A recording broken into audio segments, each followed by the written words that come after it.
What's going on, folks? Ted from Nerd Immersion here, and I want to talk to you a little bit about some D&D 5e philosophy, or at least my interpretation and perception of it, just based on what I've seen as a content creator and someone who reads through, hundreds of comments a day and gets messages and things from a whole bunch of different people. So, that being said, I think the web DM folks said it, and I think this is where I see a lot of people telling me about it, that we need a DM resource book for 5th edition. It's something that we're kind of sorely lacking, and I don't disagree. We have the Dungeon Master's Guide. That's about a 5-year-old book at this point. We've received a handful, I guess, of player guides, right, in Xanathar's and then now recently in Tasha's, things that give players options and empower the players. But the only thing we really seem to get for DMs are new monsters, and I guess to a lesser extent adventures and campaign settings, but I'm going to call those a little bit lesser because like an adventure module is for just someone who wants to run a game and doesn't want to think of a story, and a campaign setting is again the similar thing to give you a frame of reference to run a game in a different world. We only get monster books, right, like Volo's Guide or Morden Canaan's, but they also make sure to include several new racial options in both of those books. And I think there's a reason why. And you may say to yourself, well, Ted, what about the DM tools section in Tasha's Cauldron of Everything, and the section on using other skills and tools, and the name tables in the back of Volo's Guide, as well as the rules for adamantine weapons and falling and tying knots? And that's true, but they're part of a player resource book.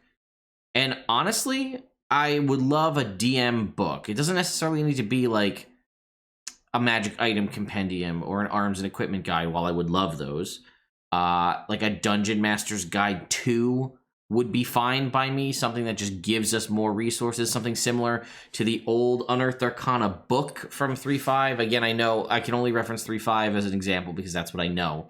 That gave us a whole bunch of new options, but it also gave player options as well, so that kind of falls into what we're talking about here. And I'd love to be proven wrong. How about that? I'd love to be proven wrong, but I don't think we're going to get a dedicated DM resource that's not like a book of monsters with also maybe some player races or something like that. Like a book that is just purely mechanics, tables, creating things, systems, stuff like that for dungeon masters alone. And I think it's purely because there are more players than there are dungeon masters in Dungeons and Dragons.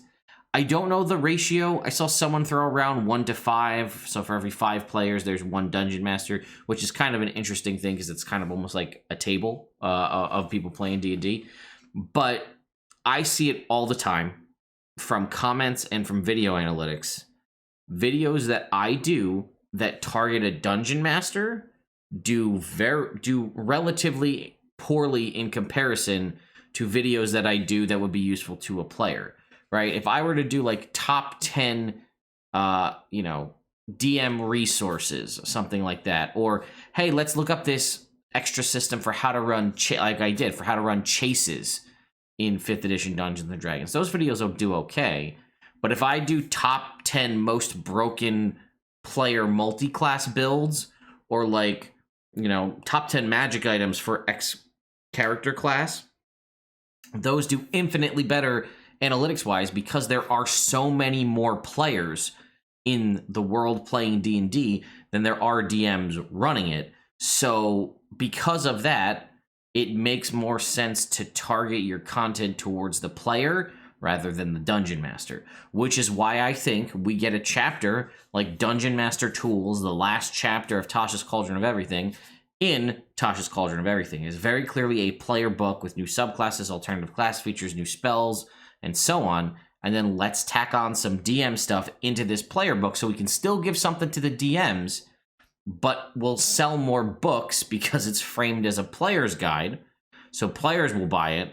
DMs will buy it too, so they have the options for their players to pick from, and they also get these DM tools at the end. Same thing with Xanathar's Guide. It was mostly a player resources with new subclasses and feats and spells, but there's also DM resources in there. Again, like the last 10, 15 pages are just tables of names for different races. That might be useful to a player if they need to come up with stuff for a backstory, but primarily a big list of names to pull from is a DM tool, right? For when you need to come up with something for an NPC or whatnot. So I think that's why we're seeing things the way we are. Again, we've seen sort of an improvement and additional, I don't want to call it complications, but it's a little more in-depth and the way Tasha's Cauldron has handled things, where people are sort of calling it like a D&D 5.5. I don't think so. I think it's more of like a D&D homebrew resource. Like, hey, look, we're saying it's okay to do this stuff. You can do it in your own game. But because it's allowing things to be more intricate and allowing you to alter and change the games and making it printed so people can do that, I think 5th edition Dungeons & Dragons, the player base is advancing, so we're making rules and things that make things more advanced, like the concept of replacing class features or just adding in wholly new things, swapping ability scores, changing around skills and tool proficiencies and whatnot. So maybe I'll be proven wrong, and we'll get to the point where the player base has evolved enough that we need to now evolve the Dungeon Master base by giving them an entirely new Holy Dungeon Master's resource book. But as it stands right now, I don't see that happening. I see it being basically what we've got. We'll probably get we'll get a couple like anthology books, like we have like Ghosts of Saltmarsh and Tales from the Yawning Portal. We'll get maybe some new campaign settings like we've seen with Ravnica and Theros and Eberron and, Wildmount. We'll get a couple, maybe 1 or 2 new monster books like we've seen from Volos, Morton Canaans, and some of the third-party stuff. And then, we'll get more player resources. And again, like I said, we'll smatter DM tools and things inside the player resources book. We'll add new races and player options inside the monster books so that there's reasons for players to go pick up the monster book because then they have that reason. And there's reasons for DMs to go pick up the player book. That works out. I would love, a purely DM resource. I'm going to use Dungeon Master's Guide 2 as an example. Maybe it is all thought-provoking exercises and ways. Maybe it's just 300 pages of tables for creating interesting rooms and dungeons, towns, NPCs, world building generators, like everything in the Dungeon Master's Guide. I needed to include everything, and then also magic items. So like you have to pack a ton of stuff into a very small book comparatively. You don't have you have like a very loose dungeon designer in there. You could make a book that was just a dungeon design book. Call it, the Dungeoneering Guide or something like that, and it's just a book from Wizards of the Coast and Dungeons and Dragons that is just about designing dungeons. And you could have the World Builder's Guide or the city, like the equivalency of the old Cityscape book, where it's a book about designing cities, towns, villages, and so on, and that's all it is. That, again, doesn't really interest a player on how you design a city and how you fill it out and build it out and all that stuff. It's not a player interesting book, but DMs would love it. We're getting these kind of things from third-party resources, from websites, from things like that, because we don't have it from first-party. If we did, we'd be using that, I'm pretty sure. Now, it doesn't mean people wouldn't go out and homebrew stuff and people wouldn't use homebrew, but we will fill a void that we have as Dungeon Masters with something, anything that we can use to get what we need.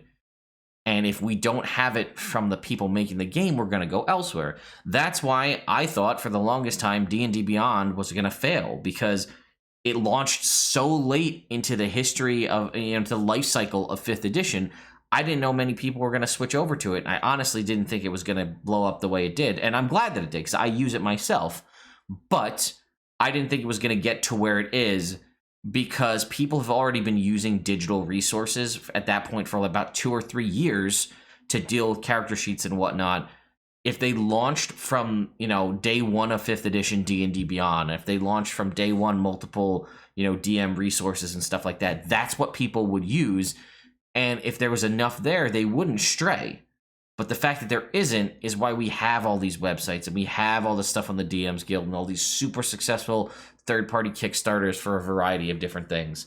So I am very, very curious what your thoughts are on this. Do you agree with me? Do you think that the only reason we are getting like DM tools as like a chapter or like it almost seems like an afterthought tacked on to a player's guide like Tasha's or Xanathar's is because players buy more books? and this gives this hits both. Same thing with like, why did we have Morden, Kanan's Tome of Foes, and Volo's Guide to Monsters? Very clearly monster books with monster ecology and things like that for the DMs, but let's also throw some player races in there so that the players have a reason to go buy that book. Let me know what your thoughts are. Are you in the same group as me and so many others? Like, okay, we get it. I understand. I think that's a marketing sense. It makes financial sense, profitability, all that. I still would like a dedicated DM resource, GMG2, whatever you want to call it, for the DMs specifically to help us better move through the game and come up with new stuff. I mean, like the concept of Session 0 was included in Tasha's Cauldron of Everything. Session 0 should be in a DM's book.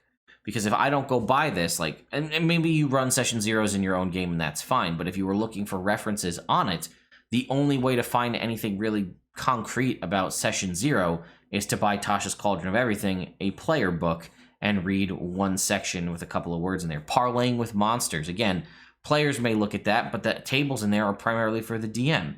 So let's add DM tools to a player's book to sell more of them. I don't know. I'm rambling on, though, so I'm going to jump off here. Thank you all so much for watching. Thanks to my patrons over on Patreon for continuing to support me and the channel. I will see you all next time.